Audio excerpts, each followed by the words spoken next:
Hoje é agosto, dia 20, 1997. Entrevistada, senhora Gina Arambazic. Sobrenome de solteira, Taitazakovic. Entrevistadora, Anabela Sereno. Cidade de São Paulo, Brasil. A entrevista será gravada em português. Meu nome é Anabela Sereno. A-N-A-B-E-L-A-S-E-R-E-N-O. Estou entrevistando a senhora Gina Arambazic. Hoje é agosto, dia 20, 1997. A entrevista está sendo realizada em São Paulo, Brasil, e será gravada em português. Seu nome, por favor. O meu nome é Gina Arambazic. A senhora poderia soletrar? Pois não. O sobrenome? Sim. É A-R-A-M-B-A-S-I-C.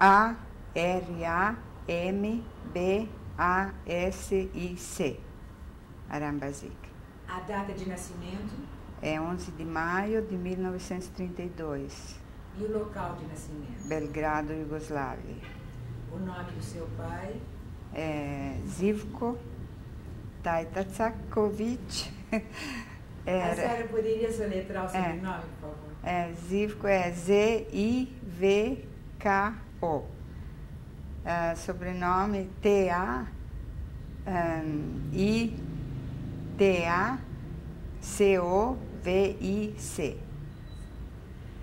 O seu pai nasceu aonde? Também em Belgrado, na Iugoslávia. E o nome da sua mãe? Raquel Gabaj Taitazakovic. A senhora tinha irmãos? Tinha um irmão que faleceu aqui. O nome dele? Ângelo Taitazakovic. Dona Gina, eu gostaria que a senhora contasse o que a senhora lembra da sua infância na sua cidade natal. Lembro, era criança, lembro da guerra, quando começou a guerra, e algumas coisas assim, de antes da guerra, onde a gente morava, a escola que eu frequentava. A senhora podia contar um pouquinho sobre a escola que a senhora frequentava? Era uma escola Pública, ficava na mesma rua onde nós morávamos. A gente morava na rua Dušanova, Ulica, quer dizer, rua Dušanova, número 28. Eu me lembro que a escola ficava em frente do prédio onde a gente morava. E era uma escola pública. E o que a senhora lembra da coletividade judaica de Belgrado? Bom, eu lembro muito pouco, porque eu era criança. Eu sei que frequentava as aulas de religião. Onde? A senhora tinha aula de religião aonde? Não me lembro, isso não consigo me lembrar. Sei que nas aulas de religião a gente frequentava num lugar separado. E não lembro outra coisa, sabe? A senhora lembra da sinagoga? Não lembro. E as suas amigas eram judias ou a senhora tinha amigas não judias também? Também tinha, mas poucas, porque, bom, era aquele, sabe, criança pequena que era levada até a escola, trazida de volta e... Eu não lembro Na muito. sua infância, antes da guerra, alguma vez a senhora sentiu alguma forma de antissemitismo? Nenhuma, não senti nada. Inclusive, eu achava tudo assim muito normal. Foi aquele choque terrível, sabe, quando o Belgrado foi invadida pelos alemães, que quando começou a guerra, sem declaração de guerra, né? E aí foi aquele choque, porque depois de uns dias da ocupação alemã, já todo mundo andava com aquelas tarjas amarelas e a gente tinha que se apresentar na polícia senão seria fuzilada e aquelas coisas todas, né? Então foi um choque terrível para mim, como criança, né? Eu nunca tinha sentido nada disso. Qual era a profissão do seu pai? Ele era advogado. O sócio dele não era israelita. A sua família era sefaradi ou ashkenazim? Sefaradi. Que língua se falava em casa? Iugoslavo. A minha avó falava ladino. Mas O nome da sua avó? Janeta Gabay. E ela morava perto da senhora? Sim, a minha avó construiu o prédio e deu um apartamento para cada filho, né? Quer dizer, todos estavam morando no mesmo prédio e ela também. E como era o nome? Os seus tios também moravam nesse prédio? Não, o tio, que era o irmão da minha mãe, né? Como era o nome do seu tio? O nome dele era Bata Gabay. Sua mãe trabalhava fora? Não trabalhava fora. Os meus pais estavam muito bem de vida, assim, meu pai ganhava muito bem como advogado. Os senhores não tinham nenhuma outra fonte de renda além do trabalho de... Não. O que a senhora ouvia como criança do que se comentava, do que estava acontecendo na Alemanha com os judeus? Bom, esse tio, que era o irmão da minha mãe, que morava no mesmo prédio, ele sempre cantava. Ele sempre queria ir para a América, né? Ele cantava América, América, América. Mas era difícil, porque eu acho que para eles era muito difícil, que o meu tio, ele tinha uma loja de tecidos por metro, né? Aliás, toda a família tinha lojas assim, os Gabay, em Belgrado. E era difícil deixar tudo assim de repente, porque ele achava que vai acontecer a mesma coisa que estava acontecendo na Alemanha, né? Mas o que vocês sabiam? Que notícias chegavam? Chegavam as notícias de antissemitismo, do Hitler. E se falava alguma coisa que os judeus estavam fugindo da Alemanha por todo... Eu acredito até que talvez tenha chegado gente da Alemanha para a Iugoslávia, fugindo.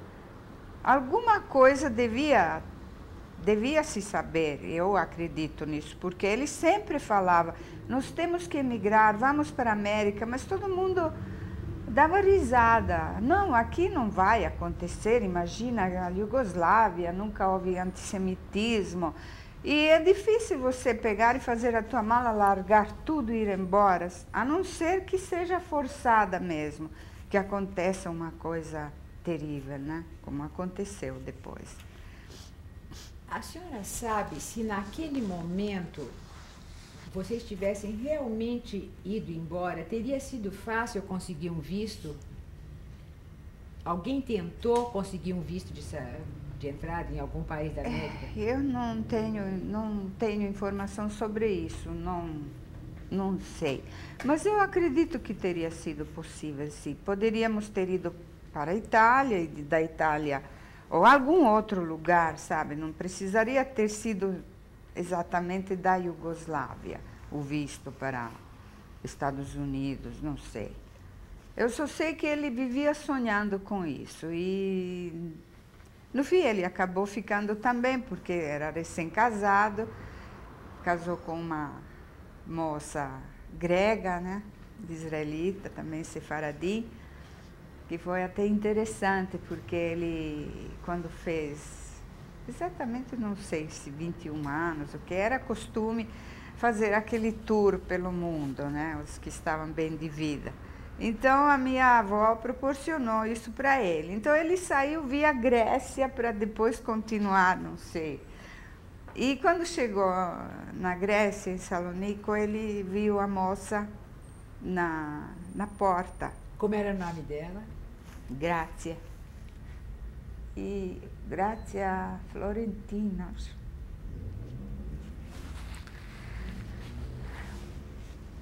só de lembrar dela e da história dela me faz chorar.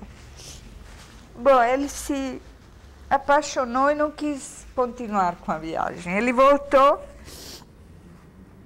e falou para minha avó: olha, eu conheci a moça, quero casar com ela, e você vai lá e arranja o casamento. Eu não sei como isso funcionava antigamente, mas eu só sei que a minha avó, coitada, ficou tão decepcionada, porque ele voltou, não aproveitou a viagem e tudo mais, ele queria, então ela foi, e não sei o que aconteceu lá, só sei que ela voltou com a moça. E foi aquele segredo, sabe? Porque até fazer o enxoval dela, a minha avó não quis apresentar a moça, até vestir ela, sabe? Vestiu ela de pés a cabeça, sei lá o que fizeram. Só sei que chegou finalmente o dia que ela abriu assim, as portas da sala e apresentou a moça. Muito bonita ela, era muito bonita. E eles casaram e tiveram uma filha, né? Quando estourou a guerra, em 1941, essa criança estava com 1 ano com 18 meses, né? 18 meses. E era difícil para ele, sabe, largar a mãe com criança pequena, sem ter o apoio da família, todo mundo contra. No fim, ele acabou ficando também, coitado, e morreu. Como é o nome dessa sua prima? A Jenny. O que a senhora lembra do começo da guerra em Belgrado? Era um domingo, lembro que era um domingo, 6 de abril de 1941, acho que era logo cedo de manhã, porque começaram a cair as bombas. De repente ouvimos muito barulho de aviões e todo mundo correu na janela para ver, e o céu estava preto de aviões e começaram a cair bombas. E ninguém acreditava, porque Belgrado foi declarada como cidade aberta, não ia ter luta. Não sei exatamente o que significa isso, mas sei que foi declarada cidade aberta. E Hitler invadiu e bombardeou tudo sem declaração de guerra, né? Aí começaram a cair as bombas e todo mundo na janela olhando aqueles estouros, sabe? As janelas quebrando, vidraças caindo, e começou a gente começou a ver toda a cidade sendo incendiada. E no prédio só tinha mulheres e crianças, porque eu não me lembro exatamente quanto antes, os homens todos foram convocados, exército de reserva, né? E meu pai, como advogado, ele tinha ordenança, eu não sei se era capitão, alguma coisa assim. Eu me lembro que ele foi embora com baú, ordenança, espada e etc, sabe, aquelas coisas todas.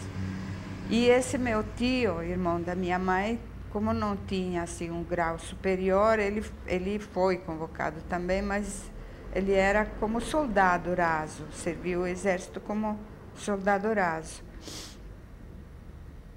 E, quer dizer, quando estourou a guerra, quando começou o bombardamento, não tinha nenhum homem no prédio. Aí caíram 6 bombas incendiárias. Digo 6 porque a minha avó, quando caíram as bombas no teto, começou a sair fumaça, né? A minha avó tinha preparado areia lá e tudo, mas ela subiu lá para ver o que estava acontecendo. E tinha começado o incêndio já. Não tinha homens para jogar areia, só crianças pequenas e mulheres. Aí a minha avó falou, bom, vamos fugir, vamos até a casa. Não me lembro, prima, tinha muitos parentes. E nós saímos correndo, como loucos, né? Eu me lembro que a minha tia pegou um carrinho, e a criança pequena no carrinho, a minha avó pegou leite, minha mãe pegou os 2 filhos pela mão e saíram na rua para fugir, né? E as bombas continuavam a cair, sabe? E a gente saiu do prédio, chegava na esquina, tinha um prédio que tinha caído, tinha que voltar, procurar outra rua. Olha, nós fugimos de uma casa para outra casa, de um prédio para outro, eu não sei, uns 3 dias e 2 noites. Foi um foge-foge terrível. Eu me lembro que numa dessas, não me lembro se era no primeiro, no segundo dia, no terceiro dia, aí minha mãe falou, vamos na casa do irmão do seu pai. E ele morava num apartamento parterre, sabe? Que a janela dava na rua. Então, na hora que nós chegamos lá, entramos, caiu uma bomba na frente. Não podíamos sair. E a bomba não explodiu, por sorte, mas estava lá, não tinha como sair. Então, acharam um serrote de ferro e ficaram serrando as grades. Eu não sei quanto tempo demorou, todo mundo chorando, nervoso e tudo isso, até que conseguimos rastejar fora, pela janela fora na rua, e continuamos essa fuga. Eu sei que a minha mãe falou, eu não me lembro exatamente, eu sei que minha mãe falou que durou 3 dias e 2 noites esse foge-foge. A cidade ficou arrasada, completamente destruída. A sua casa? A nossa casa incendiou, queimou toda. Inclusive, quando parou o bombardamento, quando já os alemães estavam na cidade, tinham ocupado a cidade, a minha mãe me pegou e falou, vamos lá na frente, vamos lá ver o que aconteceu com a casa, se dá para salvar alguma coisa. E nós chegamos lá, tinha uma confeitaria no prédio, né, que a minha avó fez 2 lojas assim, de um lado era uma livraria, de outro lado era uma confeitaria, muito famosa lá em Belgrado. A senhora lembra o nome? Ai, meu Deus, agora me foge. Não, agora não consigo lembrar. Mas eu só sei que tinha açúcar escorrendo pela calçada, açúcar derretido, sabe? Dessa confeitaria. E a casa, o prédio estava completamente queimado. Tinha uma escada, que era a única coisa de alvenaria, né? Que não sei como se construía naquela época, acho que mais com madeira. E estava lá o balcão do nosso apartamento e tinha 2 latas. 2 latas, uma lata de banha de ganso e uma de óleo. E a minha mãe queria pegar aquilo, ela trepou pelas escadas, me deixou lá embaixo. Eu sei que gritava e chorava, apavorada que ela vai cair de lá. Mas ela conseguiu subir lá e pegou as 2 latas, porque já logo de começo não tinha comida, né? Todo mundo estava passando fome. Ela conseguiu pegar isso. Imagina, quando vocês viram a sua casa destruída, mulheres e crianças sozinhas, tinha algum posto da Cruz Vermelha, algum lugar? Nada. Para onde vocês foram? Fugindo de um lado para outro, acabamos na periferia da cidade, na fábrica do pai da mulher de um tio meu, do irmão do meu pai. Um irmão do meu pai era casado com uma moça que o pai dela tinha uma fábrica de meias na periferia. Então nós acabamos lá, fugindo nesses 3, 4 dias de bombardamento, sei lá, nós acabamos lá na fábrica. Depois não dava para morar na fábrica. E como vocês faziam para conseguir comida? Eu sei que tinha racionamento, tinha aqueles tickets que davam para... não era pão, é uma espécie de broia, eu não sei como diz isso em português, olha, não sei a tradução. É uma espécie de pão, mas não é. Não sei como explicar. Um pedaço de pão que davam para cada um. Eu não me lembro. Essa parte era assim mais dos meus pais. Sei que ficava na fila para receber esse pedaço de pão, morrendo de medo, com aquela tarja de judeu e amarela, né? Ficava na fila esperando com esse ticket para receber a... O seu pai que estava no front? Ele voltou, ele... Foi assim, o exército se rendeu, porque não tinha condições, não tinha nada o exército iugoslavo. Acho que tinha 3 ou 4 aviões, se tinha, e cavalos e sabres e esse tipo de coisa, né? Então, todo mundo achou que a Alemanha entrou super equipada, com tanques e jipes e armamento moderno, né? Não tinha condições. O exército se rendeu. Acontece que meu pai, porque assim, quando o exército se rende, ele é aprisionado e levado em campos de concentração, digamos, na Alemanha, né? Mas o meu pai não quis, porque ele achou que, como judeu, não passaria bem num campo de concentração. E ele estava preocupado com a minha mãe e com os filhos, né? E a mãe dele, e todo mundo. Então ele tirou o uniforme, comprou uma roupa de um camponês, sei lá, não me lembro isso. Só sei que roupa de civil. E voltou para Belgrado. E ficou horrorizado, né? Porque a casa queimada, até ele saber aonde a gente estava, mas nos achou. E ficamos juntos. Aí começou aquele... Aí entraram os alemães. Os alemães... A Iugoslávia é pequena, eu não me lembro exatamente quando entraram. Eu sei, mas logo entraram os alemães. Qual foi a primeira medida que os alemães tomaram contra os judeus depois que eles tomaram Belgrado? Eles saíram os cartazes que todo judeu tinha que se apresentar na polícia às 8 horas da manhã para ser cadastrado, não sei o que era. E se não se apresentasse, corria perigo de ser fuzilado. E foi a partir desse momento que vocês tiveram que usar a tarja e a estrela amarela? Eles distribuíram tarja para todos os judeus, porque tinham que ver, quando a gente andava na rua, tinha que ver de longe que vinha um judeu. Então, a gente tinha que descer da rua, se por acaso o SS passasse ou algum alemão. E isso era muito humilhante. Eu me lembro que a minha mãe chorava, meu pai ficava desesperado. Bom, numa dessas, pegaram o meu pai e mais uns homens. Tinha um prédio grande lá na Iugoslávia, que chamava Albânia. Acho que era o único arranha-céu lá na Iugoslávia, em Belgrado. E tinha um abrigo antiaéreo lá. E caíram tantas bombas que afundou o abrigo, o prédio, todo o rio, o arranha-céu.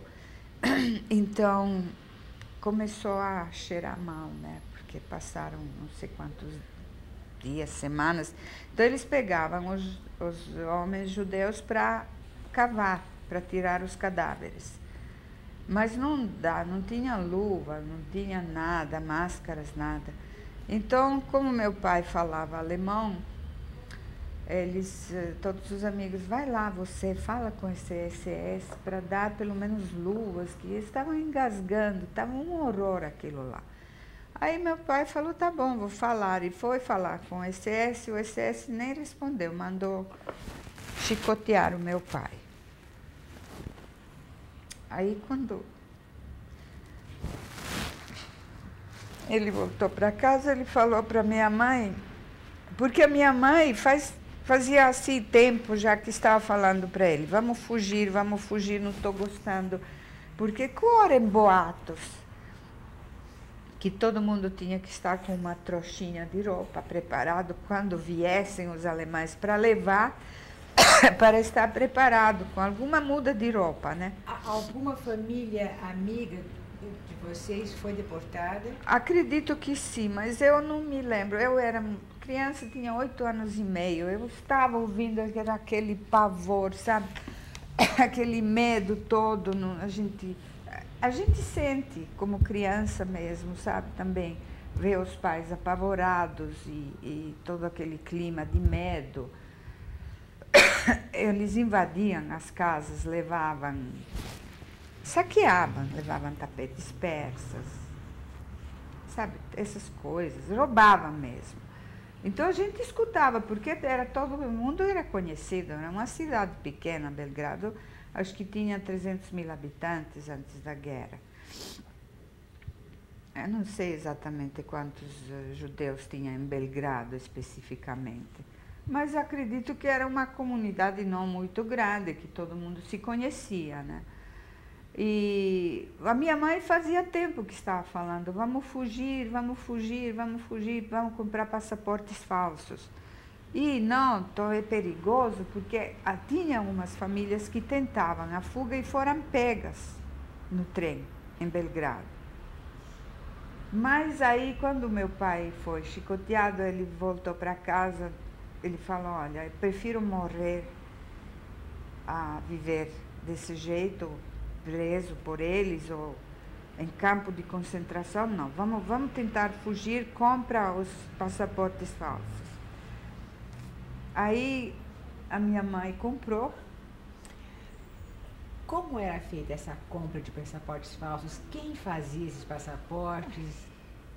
Quem deve ser bandido, sei lá quem fazia. Sei que se pagava a peso de ouro, né? Isso. E não tinha assim, segurança nenhuma, que inclusive eles mesmos podiam denunciar. Ou então o chefe da estação de trem podia denunciar, de tanto que era todo mundo conhecido, uma cidade pequena. Eu acredito que todo mundo conhecia o meu pai e a minha mãe. Mas o meu pai falou, eu prefiro arriscar, quem sabe ninguém denuncia, quem sabe a gente consegue fugir. Então a minha tia, essa irmã da minha mãe, também comprou, e a minha avó, a mãe da minha mãe. Agora, a mãe do meu pai não quis. Ela falou, traz todos os tapetes persas aqui, e os bens e tudo, eu vou cuidar disso, ninguém vai mexer com uma mulher velha, e sabe, aquelas ilusões. Os outros irmãos também não quiseram fugir, não, porque é perigoso, porque quem sabe a gente se salva, porque as crianças são pequenas, e sabe, tudo, eu não sei, depende muito de cada um. Foi sorte nossa que a minha mãe foi enérgica, que o meu pai foi chicoteado, entrou naquele desespero, resolveu arriscar tudo, sabe, caiu a venda dos olhos dele. Então nós resolvemos fugir, quer dizer, os meus pais resolveram fugir pela estação de Belgrado. Essa minha tia, irmã dela, fugiu por outro. Ela foi para o interior e do interior foi para o lado italiano, né? Que a gente ia para Spalato, como se fosse uma família italiana voltando para o lado italiano. Quer dizer, Dalmácia foi ocupada pelos italianos. Agora, por quê e como, não me lembro. Eu era criança, não sei. Então... Gênia, vamos fazer uma pequena interrupção para trocar de certo. fita.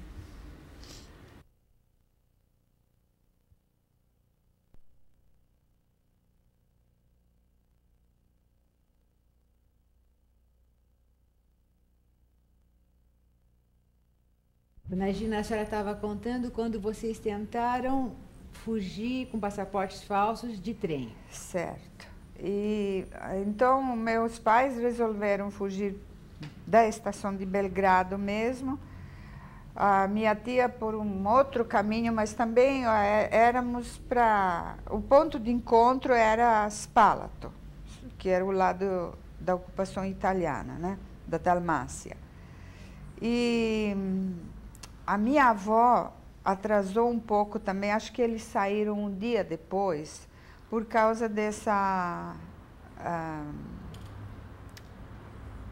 moça grega, que o meu tio casou com ela, como ela ficou viúva, ela quis voltar para a Grécia. Ela ficou viúva? O meu tio faleceu, né? Como? Foi metralhado. Quando eles foram convocados para servir o exército, entrou o exército alemão, né? Eles não tinham como lutar contra o exército. E nessas, eles foram metralhados, sabe? Como se chama isso?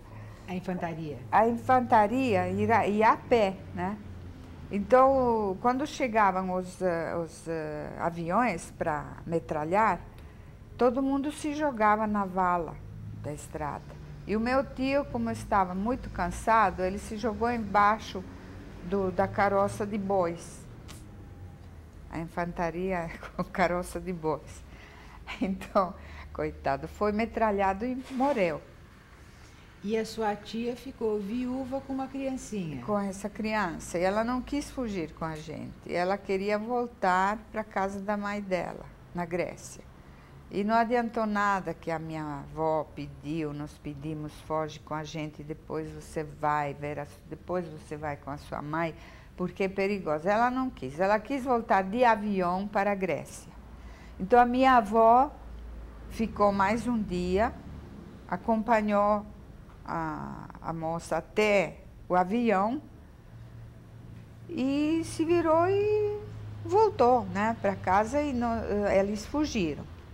Aí ela não soube depois, que antes de sair o avião, chegou a SS, pegou todos eles e ela foi colocada no campo de concentração junto com os ciganos. Aonde? Em Belgrado. E um empregado da loja do meu tio soube disso e foi visitar ela. E ela deu a criança pela grade, entregou a criança para esse homem, falou, fica com a minha filha, pelo menos vê se salva ela, que eu sei que não vou sobreviver a isso. E foi assim que se salvou essa minha prima. Essa prima, ela foi criada por esse... Por esse casal que, bom, eles na época eram casados. A esposa desse empregado do meu tio, criou ela como se fosse filha dela. Ela era pequena, 18 meses, e ela ensinou ela como se fosse ela, a mãe, sabe, para não ter perigo. Se mudaram para outro bairro, outro lugar da cidade, e ela criou essa menina.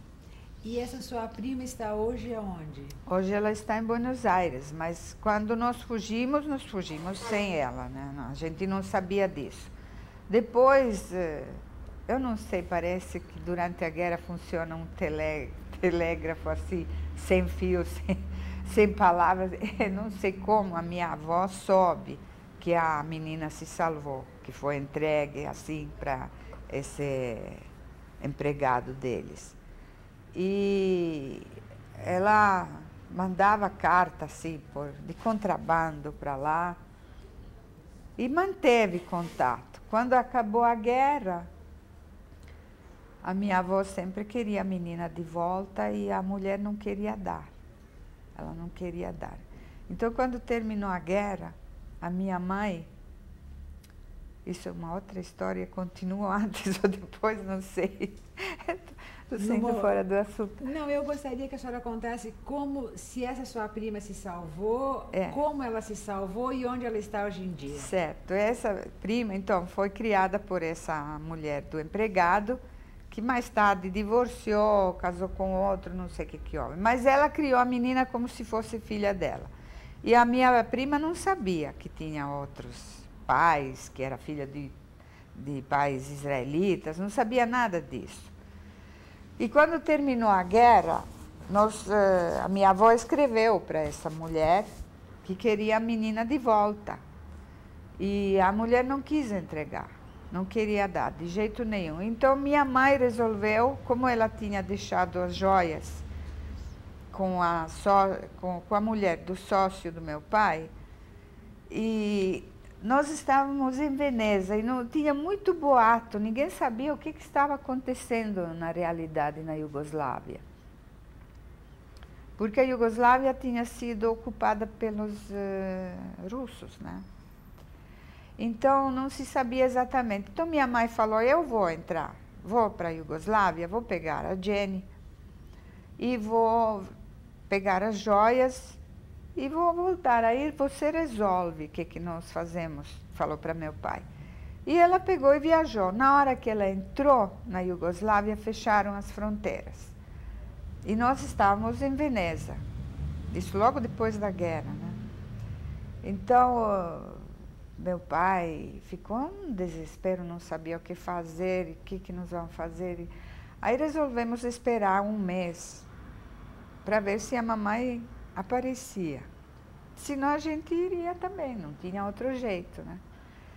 E ficamos esperando, passou um mês, nada de a minha mãe aparecer, nada de carta, nada. Fronteiras fechadas, não sabia o que estava acontecendo. Corriam boatos, que entrou o comunismo, que estava matando meio mundo, mas não tínhamos certeza de nada. Então... Sua mãe achou a Jenny? Achou a Jenny, só que não deu para trazer, porque a Jenny estava com escarlatina. E aí a minha mãe pegou as joias, essa senhora devolveu, guardou durante a guerra toda, e ela falou, bom, eu vou ter que voltar, porque senão meu marido vai entrar aqui, vai voltar. Ela sabia que meu pai iria atrás dela, com a gente, né? Então ela se juntou a um grupo de poloneses que estavam atravessando a Iugoslávia via Itália, se juntou com eles, amarrou um lenço e pôs 2 batatas aqui nas bochechas, como se estivesse com dor de dentes, porque ela não falava polonês, nada, né? Para não falar, e conseguiu sair da Iugoslávia com esse grupo e chegou em Veneza, quando eu já estava fazendo as malas para ir atrás dela. E a Jenny? A Jenny ficou lá. Então, a gente se correspondia e queria a menina de volta e a mulher não queria. Se ela queria dinheiro, eu não tenho registro disso, não sei. Sei que, acredito que ela deve ter ficado assim... acho que criou ela como se fosse filha dela mesmo. Aí foi difícil para ela renunciar a essa menina. Só que de tanta insistência, no fim, acho que foi em 1950, que finalmente nós conseguimos tirar ela da Iugoslávia via Israel. Ela foi mandada sozinha, né, de Belgrado para Israel, na casa dessa irmã da minha avó, que vivia lá, em Israel, e de Israel veio para Bolívia. E onde ela está hoje? Hoje está na Argentina, porque na época a minha avó estava vivendo com a gente na Bolívia, né? E qual é o nome dela atual? Jenny Berger, casada, né? Casada, mora em Buenos Aires. Mora em Buenos Aires. Dona Gina, voltando no tempo, quando a senhora e sua família estão no trem fugindo para Spalato. Exato, para Spalato. Aí nós entramos no trem e quando nós sentamos num cupê, né? E aí abriram a porta e apareceu um curir, que chama esses que levam uma correspondência militar. Era um Ustasha. Ustasha, espera aí, como é que chamam esses? Em português, não sei. Esses que colaboravam com os alemães. E ele entrou no cupê e nós gelamos, porque a gente ficou apavorada, né? Que ele vai ver, vai perceber. Mas eu acho que era um rapaz jovem, eu nunca vou esquecer da cara dele, porque todos nós estávamos esfomeados, né? E ele pegou e tirou um salame desse tamanho da bolsa dele. Eu devo ter olhado assim, sabe? Toda esfomeada, querendo, adoro o salame até hoje, né? Aí ele me cortou um pedaço de salame, deu para mim e para meu irmão, e a gente ficou lá aquilo mastigando, ninguém falava nada. Entrou SS no trem, né? E a família do cupê ao lado pegaram a família e abriram a porta do nosso cupê. Mas foi sorte, porque ele estava lá. Então, eles abriram, viram ele, fecharam e nós passamos assim. O trem saiu de Belgrado e nós chegamos até... Primeiro pernoitamos numa cidade, se não me engano, mas não me lembro, não posso jurar. Acho que foi Mostar. E depois chegamos a Spalato. A senhora estava com documentos falsos. Qual era o seu nome nesse documento?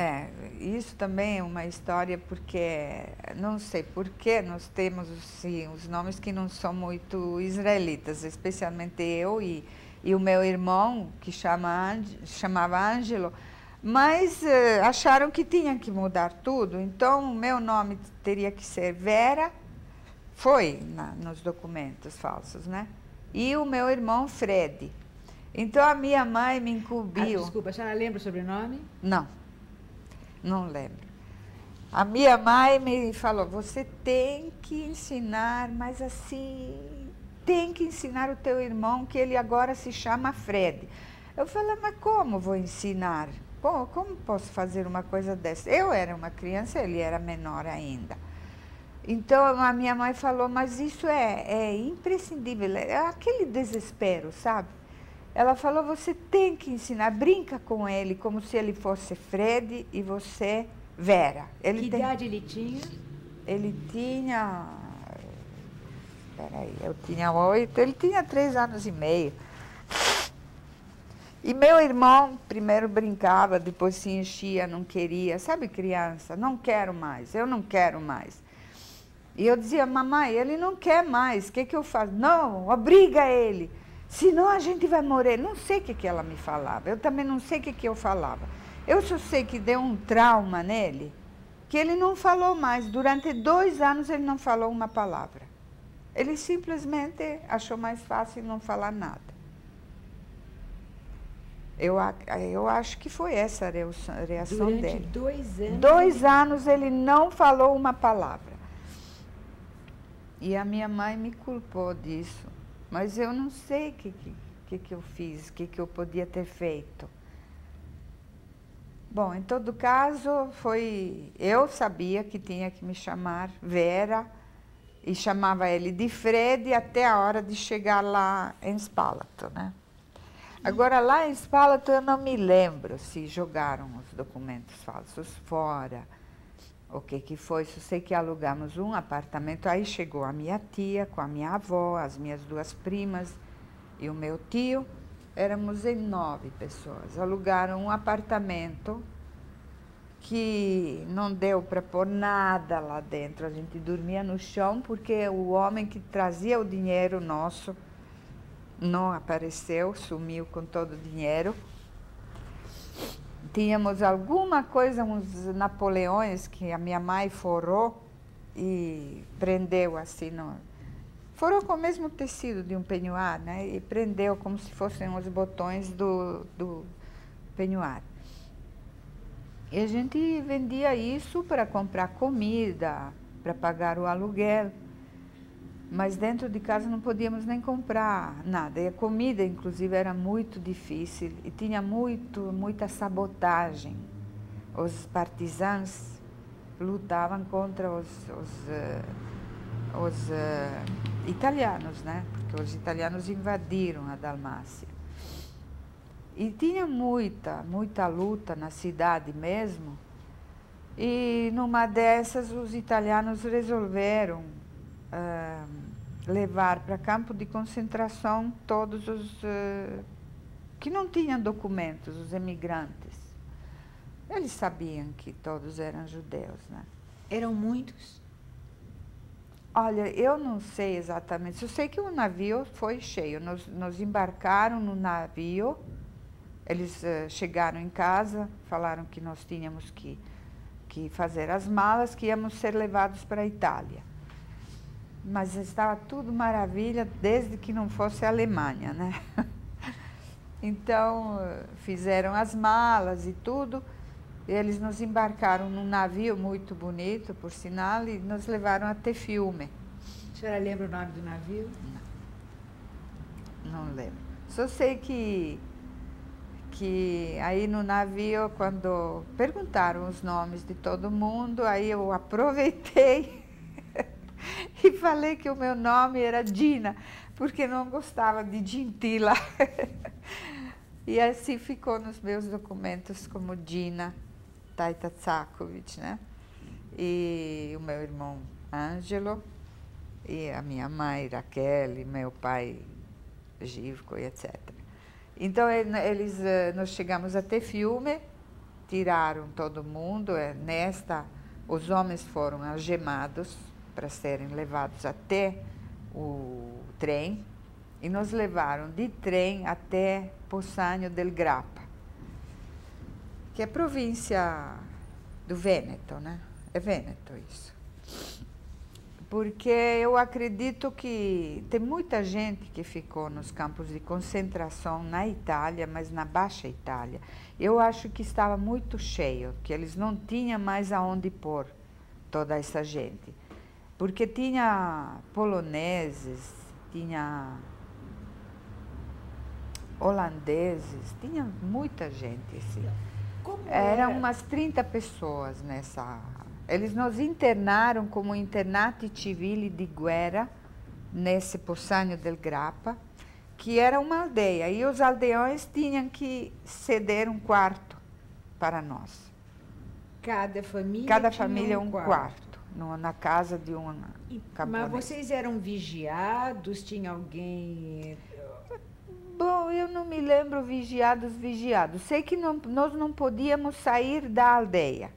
Acredito que os adultos tinham que se apresentar, talvez, uma vez por dia, ou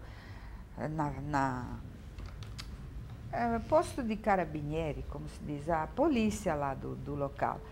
E, inclusive, porque eles deram os tickets para comida, nos deram um pouco de dinheiro para a gente poder sobreviver, para comprar algumas coisas. Fomos muito bem tratados. Bem tratados. A população local? Era muito arredia no começo, porque eu acredito, sabe, italiano é uma língua tão bonita, cantada, né? E chega aquela trempa de gente, tinha 30 pessoas, entre iugoslavos, mas a maioria era iugoslava. Tinha outros, né, poloneses, e tinha, acho que holandeses, não me lembro muito bem, mas tinha gente que falava outra língua. E, sabe, criança pega com facilidade. Eu acredito que rapidinho a gente estava falando já italiano, mas os nossos pais não. É mais difícil. Então, e eles escutavam a língua eslava, ela parece dura, sabe, comparada com a língua latina. Então, eles ficavam assim, mas depois chegaram a fazer amizade com a gente e tudo. Inclusive, esse senhor que nos salvou, na realidade, eu não me lembro o nome dele, me deu um branco, não sei, um trauma, não lembro da cara dele. E eu devo muito, todos nós devemos muito a ele. Mas foi uma época tão difícil que é difícil para me lembrar. Só sei que o meu pai e o meu tio davam aulas de inglês para ele. E o que ele fez por vocês? Bom, quando ele foi assim muito amigo, batia papo, emprestava livros, sabe? Mas quando a Itália brigou com a Alemanha, que a Itália foi invadida também pelos alemães, né? Então ele chegou e falou: vocês têm que fugir. E aonde, como, estavam falando muito de fugir ir para a Suíça. Então nós fugimos até o Lago Maggiore. Só que eu não me lembro como. Se foi de carro, se foi de caminhão, se foi de trem, não lembro. Sempre os 9 juntos? Os 9 juntos. Aí, quando chegamos no Lago Maggiore, eu me lembro que nossos pais, o meu tio e o meu pai, ficaram olhando assim de longe, não entramos na cidade. Eles falaram, não, tem muitos alemães, tem muito SS, é muito perigoso. Então, eles souberam, não sei por quem, também não lembro. Só sei que eles souberam que tinha sido morto um grupo grande que tentou atravessar a fronteira pelos Alpes a pé. Estava tudo cheio de neve. E a minha avó já estava velha, e nós crianças pequenas, os meus pais acharam que não era possível, eles se apavoraram com esses... Era verdade. E tinha também o boato que muitos soldados da fronteira suíça mandavam, quem chegava até a fronteira, eles mandavam de volta, não queriam receber, deixar entrar na Suíça. Então, os meus pais acharam melhor voltar de novo para Poçanho. Aí, quando voltamos, ficamos lá, mas estava cada vez mais perigoso, porque os alemães também perseguiam os italianos, que não eram fascistas, né? Então, esse senhor veio e falou para meus pais que nós tínhamos que sair de Poçanho, porque todo mundo sabia que nós éramos israelitas e fugidos da Iugoslávia e tudo. Então, ele falou, eu vou levar vocês numa outra aldeia. Carregou a gente num caminhão e nos levou numa outra aldeia, numa casa abandonada, onde nós ficamos, se não me engano, 3 meses.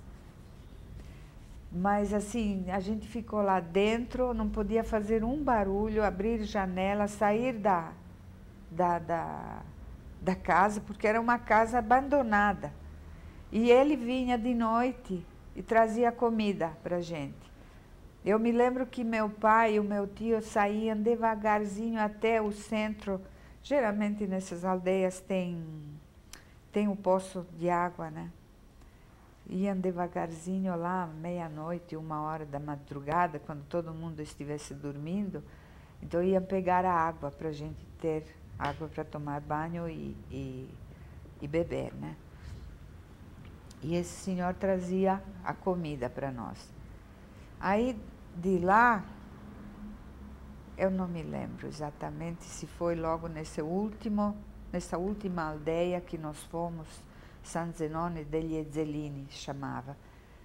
Mas aí já, a essas alturas, o Papa fez um discurso pelo rádio que tinham que ser acolhidos todos que estavam fugindo, que não era para ser entregues aos SS. Ele arriscou a vida dele com isso.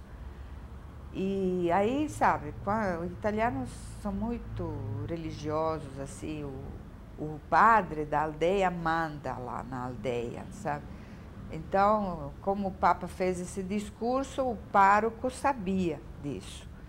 Então, ele também subiu no púlpito lá na igreja e falou para todo mundo que tinha que acolher, que tinha que... não podiam delatar ninguém, que senão seriam mandados no inferno, arderiam eternamente no inferno, sabe como falam os padres católicos.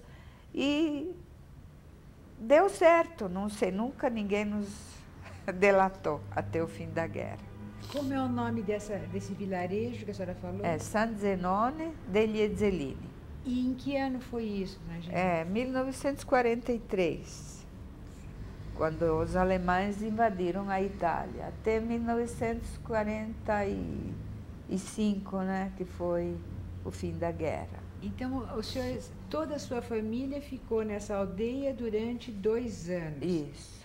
Como foi a vida para vocês nesses 2 anos? Foi difícil, porque também era uma casa meio abandonada. O camponês deu um pedaço de terra para plantar alguma coisa, né? O problema era sempre a comida. A gente conseguia aqueles tickets para comida, sabe? Mas acontece que a gente muitas vezes ficava na fila e quando chegava lá não tinha mais nada. E eu me lembro que meu pai, coitado, sofria com sementes, conseguia plantar uns tomates, alguma coisa assim, nesse pedacinho de terra. Dava um ovo, isso nunca vou esquecer, que deram um ovo que a galinha do camponês estava chocando. Então saiu o pintinho, então nós cuidamos aquele pintinho até virar galinha. Aí chegou na hora de matar a galinha, uma galinha para 9 pessoas. Então a minha mãe matou a galinha, porque ninguém queria matar a galinha. Eu não quis comer a galinha, falei, não vou comer a galinha. Mas a fome fala outra coisa, né? Então, a minha mãe separou a galinha, ela falou, não, o pescoço e os pés, um dia eu vou fazer a sopa, as asas e o peito, eu vou fazer uma sopa para 9 pessoas. No dia seguinte, quer dizer, essa galinha tinha que durar 3 dias. E eu não me conformava, dizia, mas mãe, não vai dar, já não dá uma galinha para 9 pessoas, vamos comer de uma vez? Porque hoje, amanhã. Ela não quis e deixou, assim, sabe como na Europa tem janela dupla? Por causa do frio, né?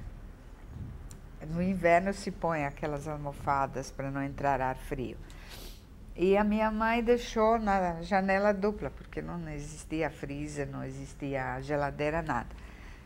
Os pedaços da galinha na janela. E o gato... O gato entrou, não sei como, na janela e comeu. Levou a galinha, quer dizer que nós não comemos quase nada da galinha.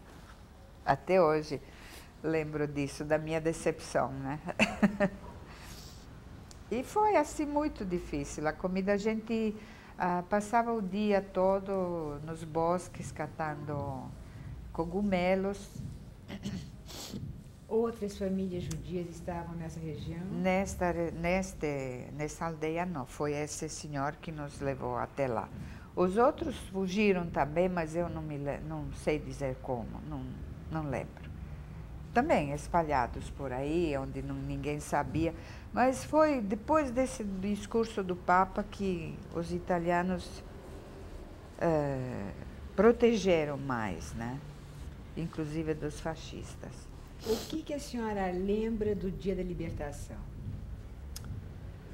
Eu lembro que chegou um camponês gritando, gli aliati, que chegaram os aliados e estava todo emocionado e ninguém queria acreditar, porque houve uma época que o meu pai tinha um rádio escondido, mas era muito perigoso, ele se desfez. Para ouvir notícias, saber aonde estavam os aliados, como estava indo essa guerra, né? E fazia mais de um ano que não ouvíamos notícia nenhuma, não sabíamos de nada mesmo. E quando chegou esse camponês, não, estão chegando, os soldados estão entrando lá na estrada, venham ver. Aí todo mundo correu para lá, na estrada principal, e de fato estava entrando o exército americano. E eles jogavam chocolates. Foi aquela emoção, aquele alívio, é uma coisa inacreditável. Eu me lembro que a gente pulava como louca lá, dizendo, ai, sobrevivemos, sobrevivemos.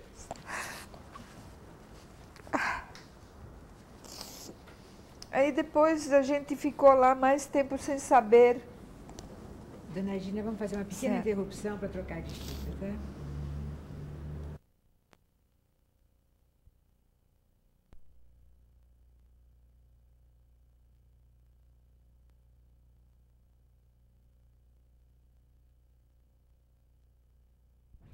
Dona Gina, a senhora estava contando da entrada dos americanos. Posso continuar?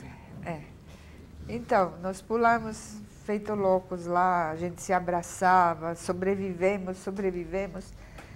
Mas, na realidade, o exército passou, mas tinha muito boato ainda de lutas. a gente escutava bombardamentos, ainda tinha boatos de que os alemães, à medida que estavam se retirando, matavam todo mundo. E nós achamos melhor ficar quietos na aldeia, porque era assim afastada da estrada principal. E quanto tempo exatamente não me lembro. Só sei que um dia, de repente, eu vi assim, porque é perto do Poçanho, do Monte Grappa, isso, sabe, essa aldeia. E tem assim muitas colinas lá. De repente vi aparecer uma David. Era um jipe. Ai, que emoção que foi aquilo. Era um jipe cheio de soldados israelitas da Brigada Palestina. Eles procuravam a gente. Eles iam de aldeia em aldeia. Ai, desculpa. E foram eles que nos acharam. Então, eles falaram que já estava tudo bem, que podíamos sair da aldeia. E a gente fez a trocha que tinha lá e eles nos levaram até Veneza. E lá em Veneza tinha... Quem levou a sua família foi a Brigada Palestina? A Brigada Palestina. Eles recolhiam todos das aldeias aí que estavam escondidos, porque ninguém sabia, sabe? Estava todo mundo paralisado de medo. Sai, não sai, vai aonde, como, se os alemães saíram mesmo ou iam voltar. Não sabíamos com certeza. O exército passou, o exército americano, mas a gente estava feliz que sobreviveu, mas não sabia se a guerra tinha acabado mesmo, né? Então, acho que a tarefa deles era procurar todo mundo que estava escondido nas aldeias e levar para cadastrar, para ver quem sobreviveu, quem ficou vivo, como que é, sabe? E eles nos levaram para Veneza. E a gente ficou naquele asilo de velhos que estava vazio, né? Porque acho que todos os velhos faleceram. Não sei o que aconteceu lá. E nesse asilo, alguém cuidava de vocês? Era um lugar de refugiados? Tinha alguma organização cuidando de vocês? Tinha, mas eu não me lembro se era... Era principalmente para conseguir documentos, porque estava todo mundo sem documentos. Eu me lembro que era a Joint que dava documentos. Agora lá mesmo quem cuidava, não me lembro. Só sei que depois que a minha mãe foi para a Iugoslávia, voltou com as joias, papai vendeu as joias e aí ele alugou um apartamento, vendeu as joias, tinha dinheiro, né? Em Veneza? Em Veneza. E nós ficamos em Veneza porque meu pai não quis voltar, porque a Iugoslávia era perigoso. Esse sócio dele foi morto, fuzilaram ele, os comunistas, né? Então ele tinha até mandado, depois que minha mãe voltou, ele mandou uma carta um pouco mais tarde para meu pai, de contrabando, dizendo que ele sabia que era muito difícil ser imigrante, mas que era melhor do que voltar para a Iugoslávia, porque os comunistas estavam matando todo mundo. E que ele estava trabalhando como marinheiro numa dessas barcaças que transportam carvão no Danúbio, e que ele não sabia quanto tempo ele iria ficar vivo. E depois nós soubemos que ele foi fuzilado também. E quanto tempo vocês permaneceram na Itália? Bom, até 1949. E por que não quiseram ficar na Europa? Não, nós queríamos ficar, só que não tinha como. A Itália não aceitava imigrantes. A Itália era muito populada, superpopulada. Eles emigravam muito, os italianos também. Então, eles não aceitavam imigrantes. Então, o único jeito era ou ir para a Austrália, ou para a América do Sul, ou América do Norte. E por que Brasil? porque a minha mãe, ela era antitalento para línguas. E meu tio queria ir para a Argentina. Meu tio de Veneza foi para Milano, né? Eles moravam em Milano e ele queria ir para a Argentina. Ele achava que a Argentina era mais parecida assim, com a Europa. Eu não sei de onde é essa informação dele. Agora, meu pai achava que não, que tinha muito nazista na Argentina. Ele não queria ir para a Argentina, ele resolveu vir para o Brasil. Então, porque a minha mãe não queria ir para a Austrália, ela achava que não teria condições de aprender o inglês, que seria muito mais difícil, era mais longe, não tinha informação nenhuma. Agora, o Brasil era perto da Argentina, a família, né? A América do Norte também. Eu não sei se era difícil conseguir visto para lá. Eu não me lembro disso. Eu sei que o que eu mais escutava em discussões entre os dois, minha mãe e meu pai, era o problema da língua. Que a minha mãe achava que não conseguiria aprender inglês. E acho que ela puxava mais para ficar mais perto da irmã, né? Bom, isso eu sei que meu pai no fim cedeu e falou, tudo bem, então vamos para o Brasil. Mas o consulado brasileiro só tinha em Roma e nós morávamos em Veneza. Então, quando abriam a imigração para o Brasil, a família em peso tinha que viajar para Roma para ver se conseguia visto de entrada. Mas a barreira era que o meu pai era advogado. Eles queriam operários, mecânicos, sei lá, alguma coisa assim, camponeses. Isso em que ano? 49. 49. 1949. Só sei que nós viajamos para Roma 3 vezes e não conseguimos. Aí um amigo do meu pai, que tinha emigrado para a Bolívia, escreveu para o pai que se ele quisesse, ele mandaria um visto de chamada para a Bolívia. Aí papai falou, bom, então vamos para a Bolívia, não tinha outro jeito. Aí fomos para a Bolívia, via Brasil, Argentina, Bolívia. E foi assim que eu, primeira vez que vi o Cristo lá do Rio, não sei, Santos, Rio, Santos. Primeiro é Santos, se não me engano, vindo da Europa. Só sei que o primeiro navio que nós chegamos com um navio que chamava Kerguelen. Era navio meio carga, meio passageiros. Italiano? Kerguelen, não.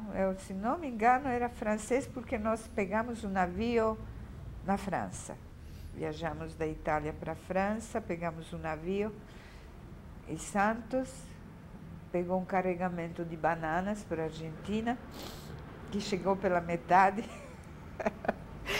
Todo mundo avançou nas bananas, porque a banana é muito cara na Itália, na Europa, né? Não tem, é só importada. E lá na Argentina, quando chegamos na Argentina, eles nos fizeram sair com a polícia do navio até o trem. Quando o trem saiu de Buenos Aires, que a polícia foi embora. Porque tinha muita gente que descia em Buenos Aires e ficava lá de contrabando, né? Mas nós fomos para a Bolívia mesmo. E quanto tempo permaneceram na Bolívia? Até 1952, 3 anos. E nesses 3 anos, meu pai, nós fomos para Cochabamba, não para La Paz. La Paz é a capital, né? Nós fomos para Cochabamba, onde esse amigo do meu pai estava morando, né? Que tinha um clima assim muito bom. É 2.500 metros de altura, mas é um vale circundado pelas montanhas em neve, e dentro faz calor, sempre assim, primavera, clima tropical mesmo. Só que a altura atrapalha muito. Levei muito tempo para acostumar. Parece, a gente se sente como velho, sabe? Não consegue andar, não consegue respirar, dá aquelas dores de cabeça, sangra pelo nariz. Levei, quando comecei a acostumar é que nós saímos de Bolívia. Eu caí numa depressão tremenda, sabe?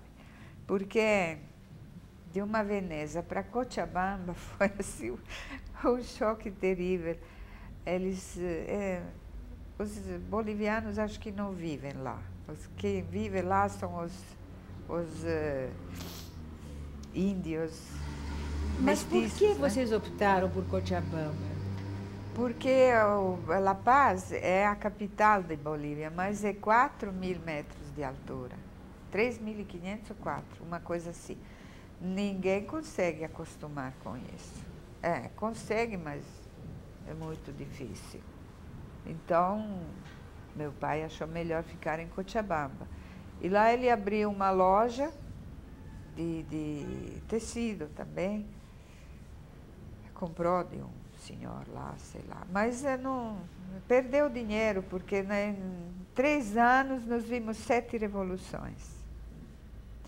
E eu me lembro que eu sempre resmungava, puxa vida, sobrevivemos a uma Segunda Guerra Mundial e vamos morrer aqui com uma revolução boba na Bolívia. Quando vocês decidiram vir para o Brasil? Bom, como eu estava muito deprimida, tinha uns conhecidos que estavam morando aqui, uns conhecidos da minha mãe, e eles me convidaram para passar um mês de férias aqui em São Paulo. Então, papai me deu licença, eu era menor ainda, e eu vim aqui. E adorei São Paulo. Aí eu escrevi para papai, não vou voltar para Bolívia, papai, vamos ficar aqui, vem aqui. E como meu pai também estava perdendo muito dinheiro com essas revoluções todas, não ia nada bem. Então o papai falou, fica aí que eu vou mandar a sua mãe e depois eu vou liquidar a loja e tudo e vou eu com o Ângelo, né? E foi assim que nós viemos aqui, não teve problema nenhum passar pela fronteira via Bolívia aqui no Isso foi em que ano? 1952. Aqui no Brasil, logo quando a senhora chegou, a senhora estudou, trabalhou? Pois é, toda vez, inclusive na Bolívia, eu estudei para aprender o espanhol, fiz academia de comércio, né? E para poder trabalhar, sei lá, aprendi o espanhol, taquigrafia grega, como chama? Datilografia. E quando cheguei aqui,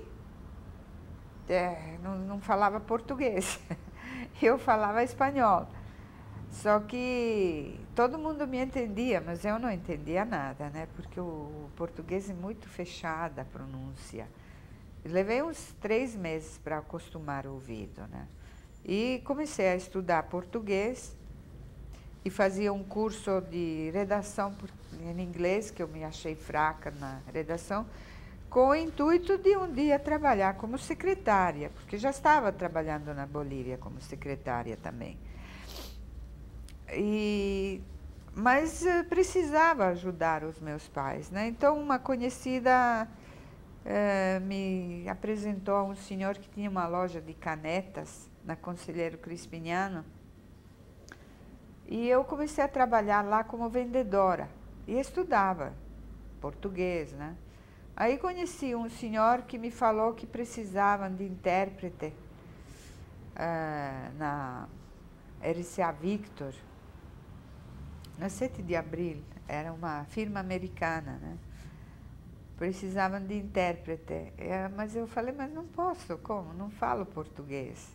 Mas não é importante, você fala as outras línguas, vai lá, faz o teste, quem sabe. Aí eu falei, tá bom, vou tentar. Fui lá, fiz o teste, passei. Falei que não falava, eu falava espanhol, né? Eu sei que ia trabalhar com dicionário embaixo do braço, mas deu certo, né? E como a senhora conheceu o seu esposo? Bom, você sabe como é quando a gente emigra num país, a colônia procura se juntar com os que falam a mesma língua, inclusive fica mais ou menos morando todos no mesmo bairro, e era centro, né? Antigamente aqui, Avenida São João,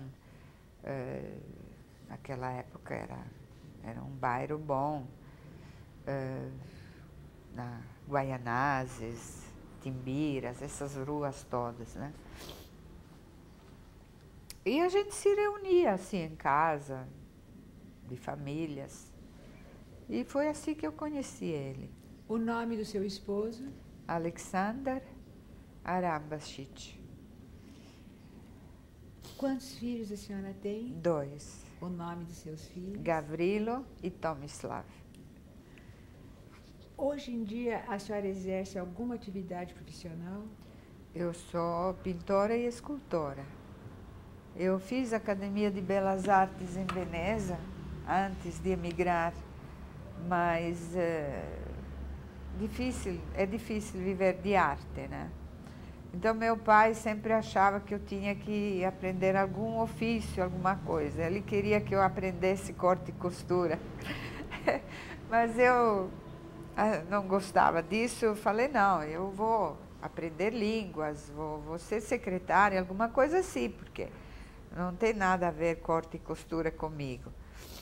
E foi assim que eu estudei línguas e fiz academia de comércio lá na Bolívia, né, depois que saímos da Itália. Mas lá na Itália eu me formei como artista plástica, né?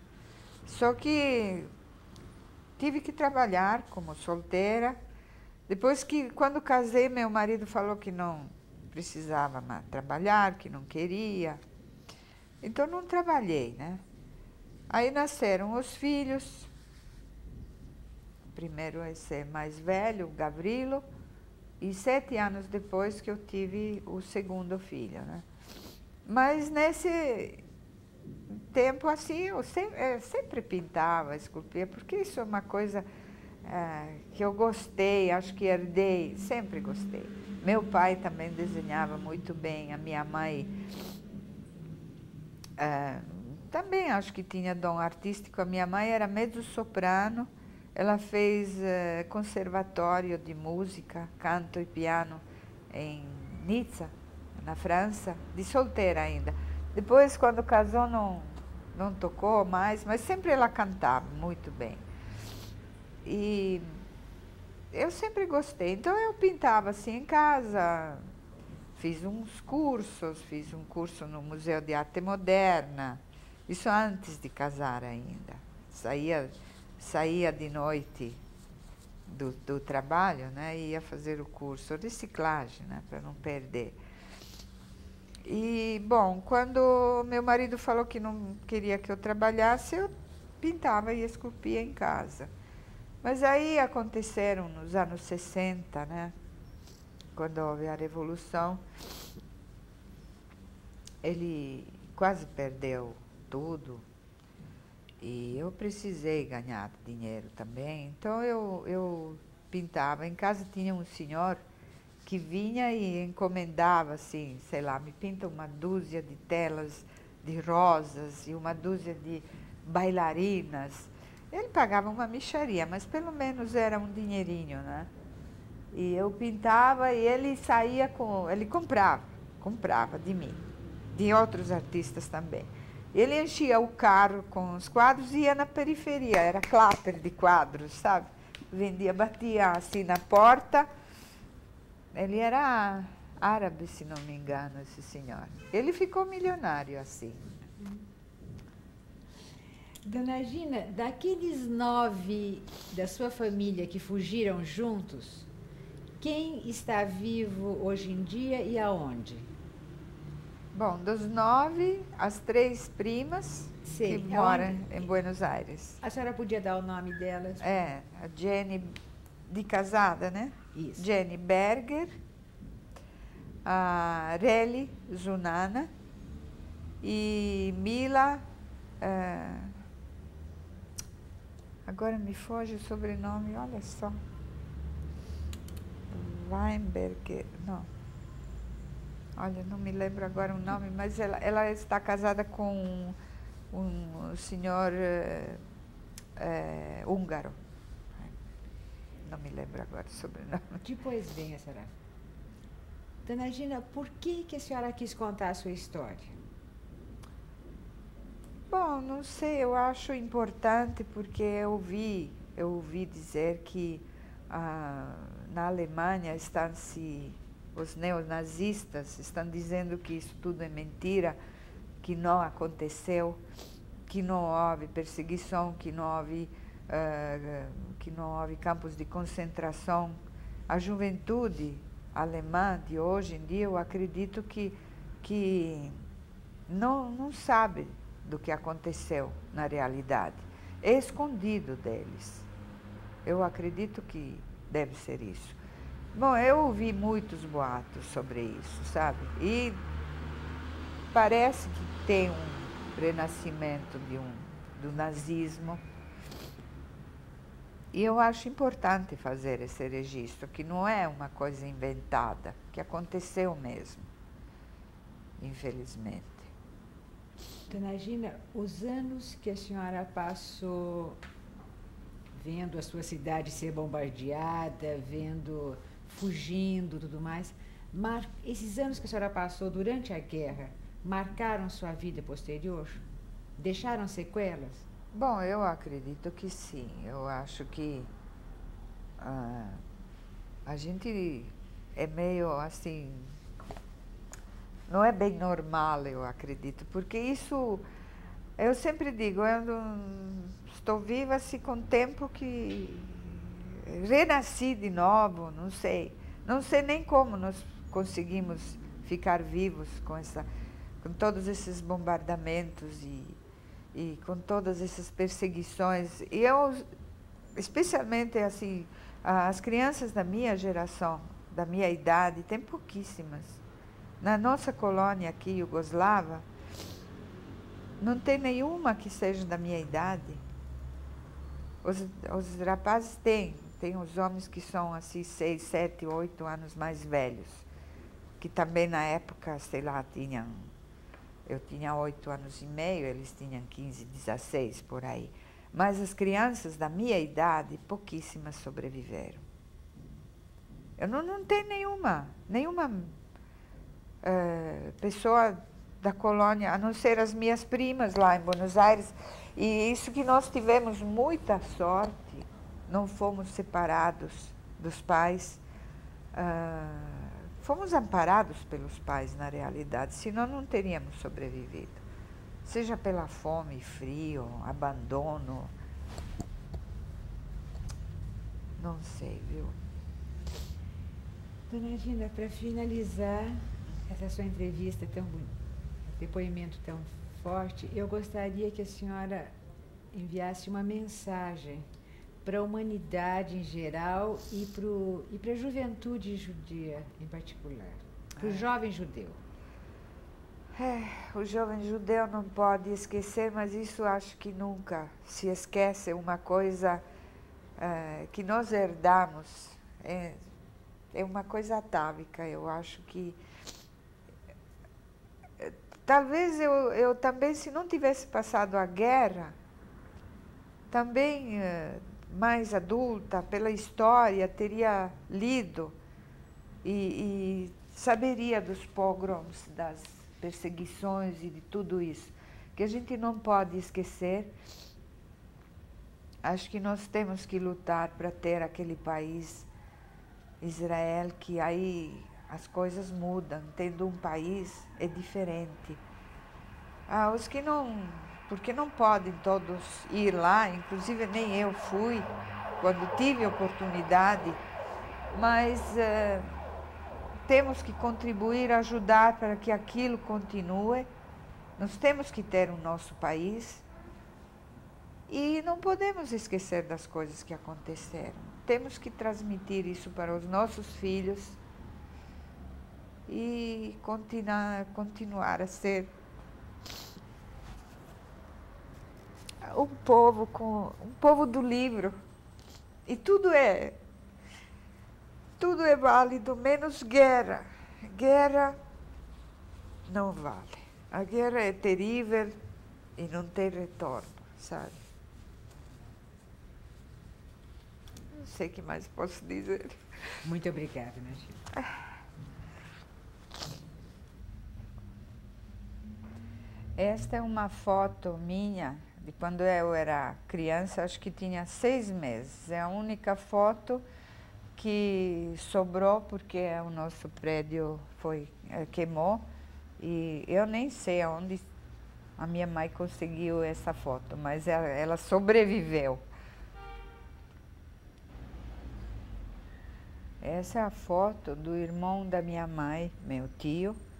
É aquele que eu contei que fez a viagem, que ia fazer a viagem pelo mundo.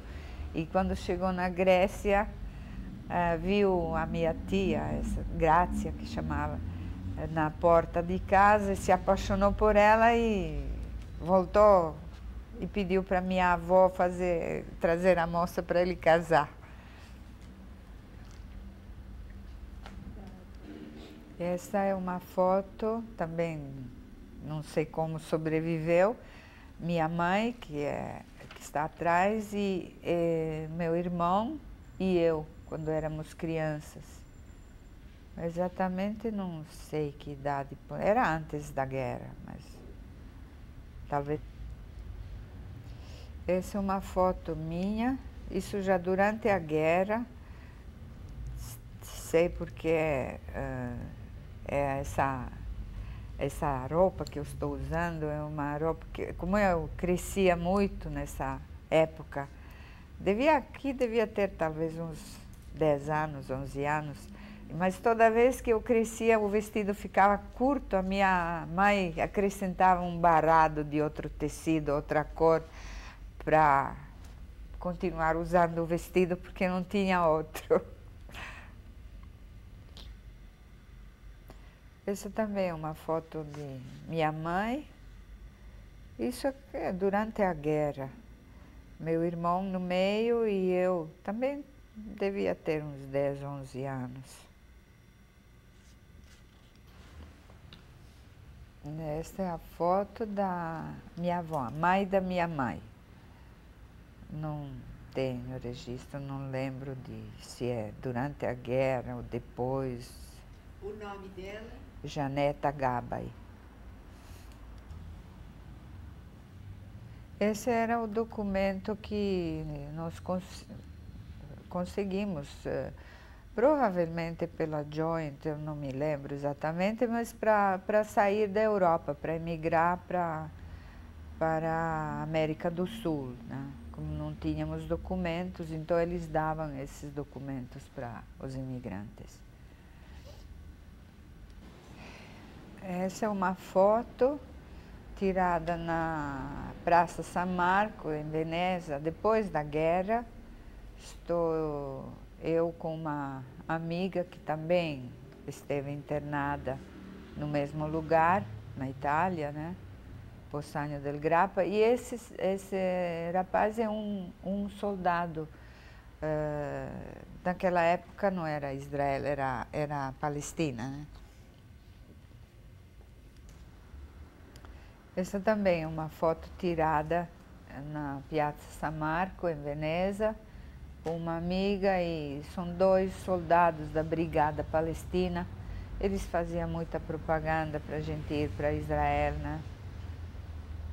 É só.